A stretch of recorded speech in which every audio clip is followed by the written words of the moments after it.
the UK is trying to teach us how to run our country. Naturally, we resist that. We do not accept. We are not a British colony any longer. When we have difficulties, Britain has no right at all, to try and suggest to the rest of the world that we are a failure. Nor have they a right to try and suggest to us what we should do. We are not an extension. Now, digital ID. All right, let's go. All right. So first of all, shout out to the OG guys. If you don't know your history, please go look up the history of Zimbabwe. This is the former president of Zimbabwe. Rest in peace, he's dead now. But very few people talk about the impact that this man had in Africa. But I'll be one of the first few to give this man his flowers. Because when he saw what the British were doing, he saw it years ago. He saw it like in the 90s, guys. In the mid-90s, that's when he saw it. The chaos that the UK government was trying to, the chaos that's happening right now in the UK. He saw it 30 years ago, guys. He was talking about it 30 years ago when nobody was listening, guys. And when people were saying this man was a dictator and all this nonsense.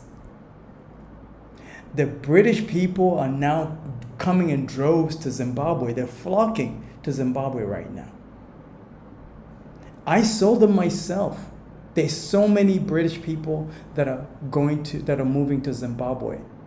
But they were leaving 25 years ago. They left 25 years ago when the UK was great, I guess it was. But now the UK is in the dumpsters, is in the toilet. The quality of life in Zimbabwe is way better than the UK right now. First of all, the NHS sucks. It's garbage. If you work for the NHS, I feel bad for you guys. Just retire. Go to Zimbabwe. I'm telling you, Zimbabwe is way better than the UK right now. Way better. Better quality of life. The economy is growing. I was just there. So I know what I'm talking about. I know what I saw. If you're still in the UK, you got some skills, you got some capital, even if it's not a whole lot of money, £10,000 max. You move to Harare, not even Harare, you move to Zimbabwe from the UK. You can start a business, guys. The rest of the world that we are a failure, nor have they a right. The economy is weak, the state is getting more Orwellian, and the people paying for it are getting poorer or leaving. So today, we're breaking down just... No one in Britain imagined the fall would begin this way. Not with a war, not with a crisis, but with one bold declaration from Africa that echoed louder than any political speech the UK had delivered in decades. Overnight, the continent Britain, once treated as dependent, made a move so decisive, so unapologetic, that the UK found itself standing alone on a global stage, and it no longer controlled. Africa announced it would no longer carry Britain, no longer subsidize its industries through unfair trade routes, no longer prioritize British companies in booming African markets, Yeah, we don't tolerate the British telling us what to do in Zimbabwe anymore. It's crazy because 20 years ago, I remember this very vividly. The president of Zimbabwe, I'm using Zimbabwe as an example because he was the first, guy that came up. And also it's a great case study. I remember 20 years ago, he was going to China to go strike new deals with China. 20 years ago, 25 years ago too. He was going to Singapore, and when the British were trying to diss him, he'd be like, oh, keep your Britain. We'll keep our Zimbabwe. Man, salute the OG, man. Listen, the game has changed, guys. The game has changed. Africa is where it's at. Africa is where you're going to make your money. You can't start a business in an economy like the UK. It's impossible. I've been watching the UK collapse for the last 10 years. I remember, like 10 years ago, I would watch these videos on YouTube about benefits. These guys that collect benefits. You know, there was this lady that had 7 kids. What was it called now? It's a show on one of these British networks. This lady that had 7 kids, that was stuck on benefits.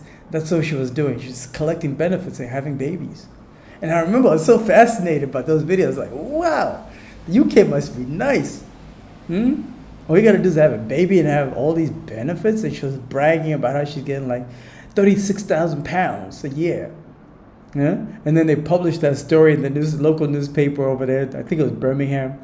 And then people in Birmingham got pissed off. They got big mad.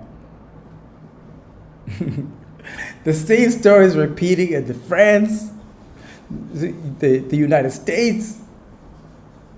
The impact of all of this, the UK collapsing, is that Africa is going to gain a lot. Africa is going to gain a lot of people that are coming to the continent as a result of a brain drain in the UK. They're going to be seeking new opportunities. So they're going to be 2 types of people. They're going to be those that are leaving the UK because they are these professionals, right? The doctors, lawyers, accountants. They're going to be leaving places like France because it's collapsing. They're going to be the UK, the US, flocking to places like Dubai for job opportunities. Going to places like Southeast Asia, China specifically, even to go get jobs over there, because that's where the growth is anyway. Some might come to Africa too, or South America, places like Brazil. Some might come to Africa, but for the most part, the ones that are going to come, which is the second group. So I said the first group is professionals. The second group are going to be entrepreneurs, business people. Those are the ones that are going to come more than the workers. The workers are going to go to like the Middle East and everything, Qatar, Dubai, Abu Dhabi's, China. But the real hustlers, the entrepreneurs, the money makers, they come into Africa. They're coming to Africa. We're already seeing them already. Just 2 days ago, I got introduced to a couple that came from the UK. It's a married couple, 2 beautiful kids that left the UK. They didn't tell me why they left the UK, but I already know why they left the UK. They came here, they're renting a house close to where we're staying over here. And they need my help to set them up with, different things, because they knew. So they need things like a generator. There's certain things that we needed, me and my family needed, because I got 2 kids. There's certain things that I needed. Things like a generator, because power is not reliable here. All kinds of different things to make my life more convenient. So they need my help. I know why they left the UK. Because all this, it's nonsense. Let's play a little bit more. And please go subscribe to Global Addict 360. I'm going to subscribe to them. I like their videos. Sorry guys. I'm going to like it. And please go subscribe to their channel. These guys are doing really good content. It looks like YouTube is recommending a lot of good videos to me now. So good channels. No longer tolerate old agreements built on outdated hierarchies. And the moment the statement reached London, the shock was immediate. Supply chains cracked, markets trembled, investors fled, a silence swept through Parliament as leaders finally realized what they had ignored for years. British isn't a thing. What is a British person? The Queen herself wasn't British. So what is a British person? They don't like immigrants, they don't like black people. This country is based off of immigrants and black people. Because immigrants and black people are the only people that are willing to do the jobs that white people ain't willing to do because it's below their class. And I feel like that's stupid. Because if it wasn't for your... Alright, I'm already getting a headache just listening to her, to be honest with you. I'm not going to play the whole video because you guys already know the UK is collapsing. All the intellectuals are leaving. People with money are leaving. Already billionaires are leaving the UK. They're going to go somewhere. And we're seeing already a lot coming to Zimbabwe, because Zimbabwe is an amazing country, by the way. Zimbabwe is like Kenya 10 years ago. If you guys ever wanted to look for a place to invest early on the ground floor before it turns into a Kenya, consider Zimbabwe. I'm telling you right now, because eventually it's going to get to Kenya level. Because we're seeing a lot of money coming from the UK. We saw what happened when money started to flow in from Europe into Nairobi. Look at Nairobi now. Look at Kenya now. You know?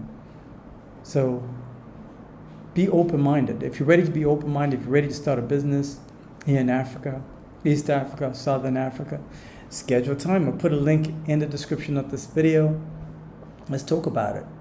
You need a coach. You need somebody to hold your hand, to put you on some serious game on how to get to the next level, especially if you're coming from the UK, because I know what's going on over there.